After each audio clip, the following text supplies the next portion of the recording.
пайгамбарыбыздын сахабаларынан дагы даражаңыз бийик болуп кетишти каалайсызбы? Ошол нерсе колуңуздан келет.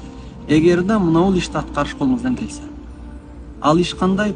Ата-энеңиз менен мамилени өтө жакшы кылыңыз. Ата-энени курсан кылыңыз, ыраазылыгын алыңыз, сахабалардан дагы даражаңыз өсөт.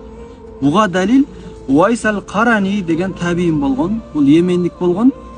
Пайгамбарыбыз дайындаган Уайс аль-Карани деген келет, ошонун дуасын алгын деп Умар ибн Хаттабка дайындаган. Умар ибн Хаттаб кийин табииндерден катардагы солдат болуп келгенде тосуп алып дуасын алган.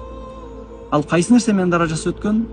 Ата-энесин, апасын карагандыгы себептүү. Ошол себептүү пайгамбарыбыздын жанына келип сахаба боло албай калды, бирок ата-энесин карагандыгы себептүү даражасы өстү, аны пайгамбарыбыз кылат. Ошондуктан ата-энеңизди айылга таштап коюп, өзүңүз шаарда комфортно жашабастан алып келип, күндө аны менен сүйлөшүп, тапкан акчаңыздын көпчүлүгүн ата-энеге жумшап, өзүңүздүн авторитетиңизди, Аллахтын алдында даражаңызды жогорулатың.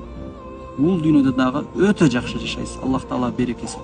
Ата-энени ыраазы кылыш, Аллахты ыраазы кылыш. Ассаламу алейкум.